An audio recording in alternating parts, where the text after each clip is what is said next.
welcome to What's the Word. I'm so excited as always. I'm always excited, but I'm like super excited to be here with you guys today. We are on chapter 11, the Tower of Babel, and we're going to have some descendants in there, so sorry, I'm going to mispronounce it. I'm going to do my best, but so excited. As you can see, got my makeup on. I haven't, I don't think I've ever done a show dressed up. But today, like I said, I'm excited because, well, as always, I'm at my favorite park with the pond and the trees and the birds, and you guys can't see it, but I can smell it and I can feel it, and it's so beautiful. Sitting in the back seat of my car, as always, you know, take my studio with me. I'd rather be at home, but here I am at the park. I'm dressed up because look what I have made for our YouTube people, our Anchor people. I'm sorry you can't see, but follow us on YouTube. But look, this is my art project. I'm gonna go see the movie Charlotte's Web with my son today, and this is the project that I have worked on. We have put squishies, little squishies. I love it. It took me forever to try to figure out how to get them on, and it's not the ones that I want. Look at the little duck. That's so cool. I love it so much. And look at my little squirrel. You can't really tell. I didn't know it was a squirrel. I was looking for the rat, but I did the squirrel, so he was allowed to bring, or supposed to bring, one stuffy and an animal, and I'm supposed to be a farmer, so yeah, I'm a cute farmer.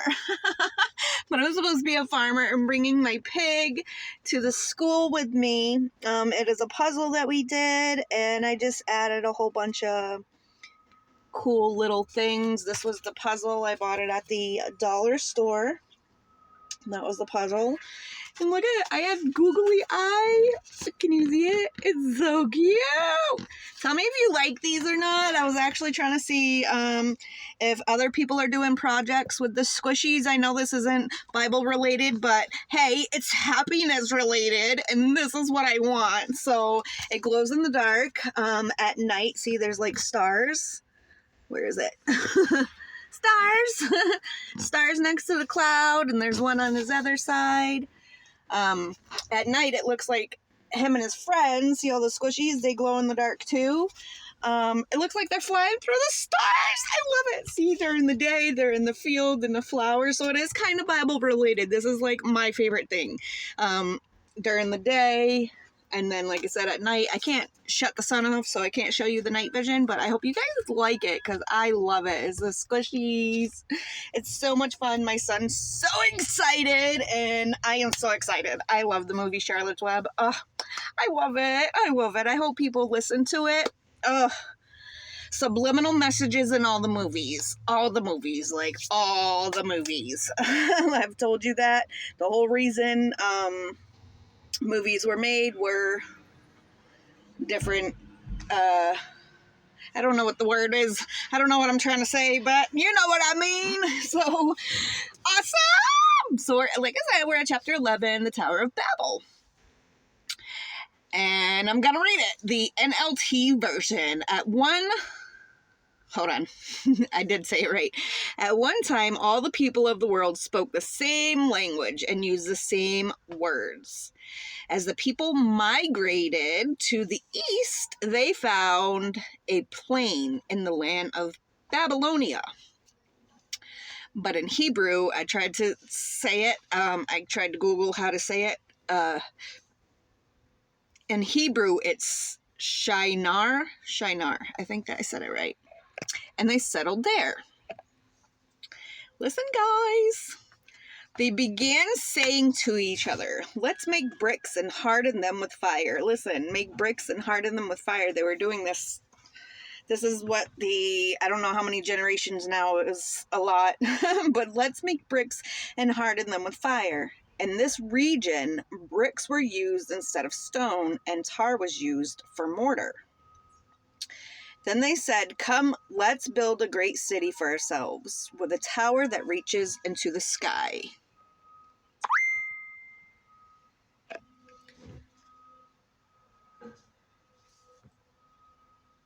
this will make us famous. Listen, this will make us famous and keep us from being scattered all over the world. This is why I think cities were not supposed to be made. I think that we were supposed to be scattered all over the world. But that's just my opinion. This will make us famous and keep us from being scattered all over the world. But the Lord came down. Where are we? Sky. But the Lord came down to look at the city and the tower the people were building.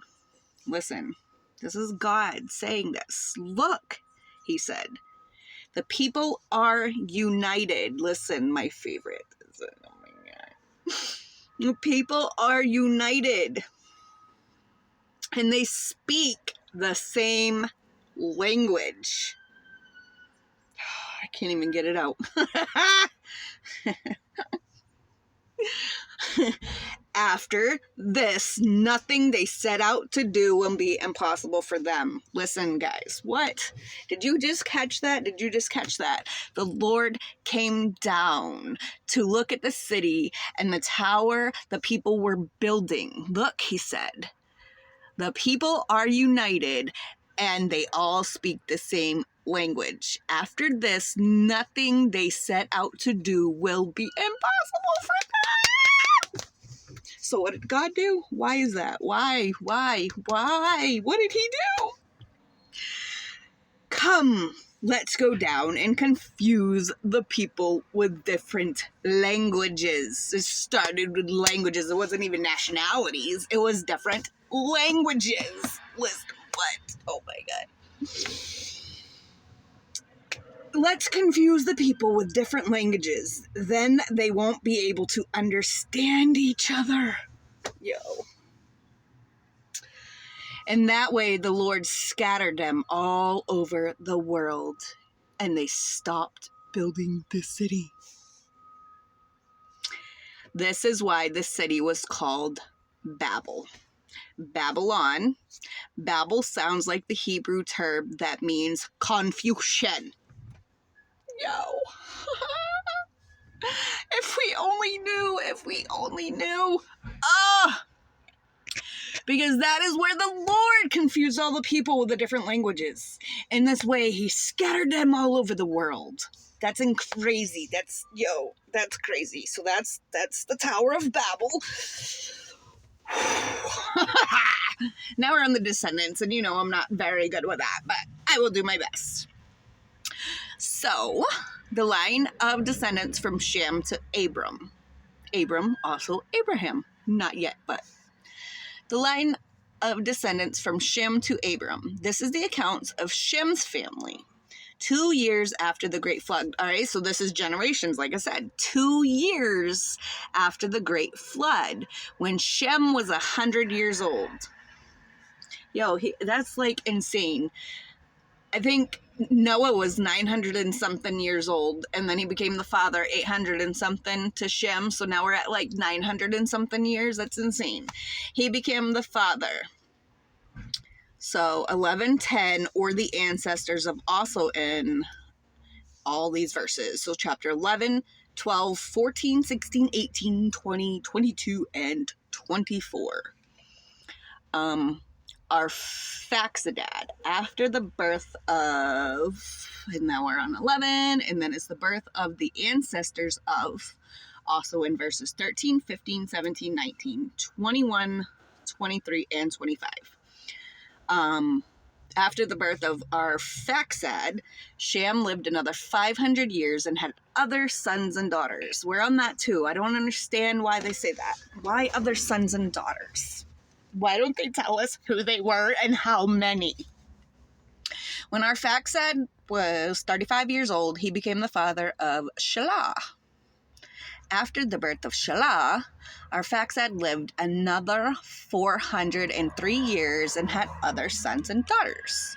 So in chapter 11, 12, and 13, the Greek version reads, when Arphaxad was 135 years old. So they took 100 years, right? Because it says when Arphaxad was 35, but in the Greek version it says he was 135 years old. He became the father of Canaan.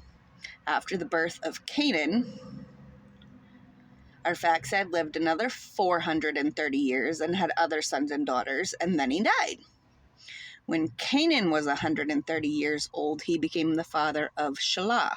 After the birth of Shelah, Canaan lived another 330 years and had other sons and daughters, and then he died. Compared to Luke chapter 3, verses 35 through 36. So, I'm a bit confused. I've said this before with these descendants. Like, why? They add years, take off years. They even skipped a whole name. This says Arphaxad birthed Shelah, but Arphaxad birthed Canaan, and Canaan birthed Shelah. So why did they skip him? So when Shelah was 30 years old, he became the father of Eber. After the birth of Eber, Shelah lived another 403 years and had other sons and daughters. When Eber was 34 years old, he became the father of Peleg. After the birth of Peleg, Eber lived another 430 years and had other sons and daughters.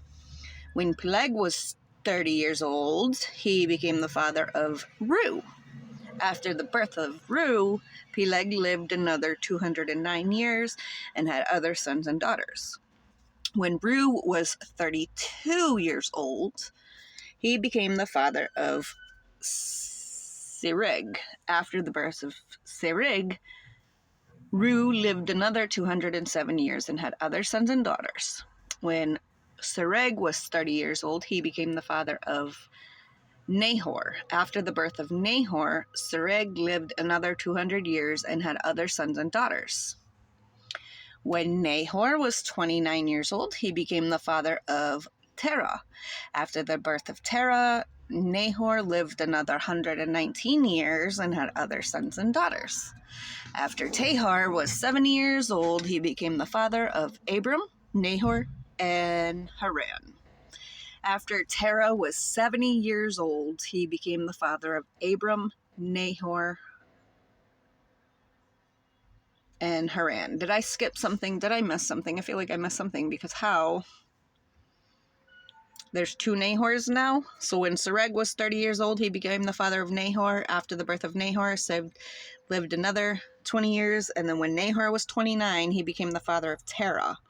After the birth of Terah, Nahor lived another 119 years, had other sons and daughters. After Terah was 70 years old, he became the father of Abram, Nahor, and Haran. Must be two Nahors now then, right? So the family of Terah, the last one. Oh, we're almost done with our time. Oh, makes me sad, but I'm so excited we're getting through it. I love it. I love you guys so much. I hope you're enjoying the time with me as much as I enjoy with you. I'm not butchering the names, I don't think, so I think we're doing good. This is the account of Terah's family. Terah was the father of Abram, Nahor, and Haran. And Haran was the father of Lot. But Haran died in Ur of the Chaldeans, the land of his birth, while his father Tahar was still living. Aww. Meanwhile, Abram and Nahor both married. The name of Abram's wife was Sarai, and the name of Nahor's wife was Milcah. Milcah and her sister Azkeh were daughters of Nahor's brother Haran, so they were cousins. But Sarai was unable to become pregnant and had no children. Aww. One day, Terah took his son Abram, his daughter-in-law Sarah, his son Abram's wife, and his grandson Lot, his son Haran's child, and moved away from Ur of the Chaldeans. He was headed for the land of Canaan, but they stopped in Haran and settled there. Terah lived for 205 years. Chapter 11, verse 32, it says some ancestor versions read 145 years. Compare to chapter 11, verse 26, and chapter 12, verse 4. Lived for 205 years. Where was we? Terah took his son Abram, his daughter-in-law, and his grandson. So why is that? Move to Ur of the Chaldeans. He was headed for the land Canaan, but they stopped in Haran and settled there. Terah lived for 205 years and died while still in Haran. So that was awesome. The only question, meanwhile, Abram and Nora both married. Name of Nora's wife and her sister were daughters, but Sarah was unable to become pregnant. So who's the Isaac? That's another daughter. So they had 3 sisters, but Sarah was the only one not being able to be pregnant and took his son. That's just a little bit confusing, because why would he take his grandson? Where is the baby's parents? Isn't it Nehor and Malchus? Where is... Yeah, it's Haran's child. Nehor's brother, Haran. A little bit confusing, but somebody can explain that. Why he took his grandchild, why the daughter-in-law, the 2 that weren't able to have babies, and they took the grandson Lot and moved away. Maybe it's in the next chapter. I will see you soon for the next chapter. Sorry about the little delay. I was just trying to make sure that you understand it, because I don't understand it. I'm a little still confused, but great spending time with you. I love you guys, and I will see you back here soon. Don't forget, subscribe, share, comment, nice comments, because we're friendly. We love you. And I'll see you back here soon. Have a great day.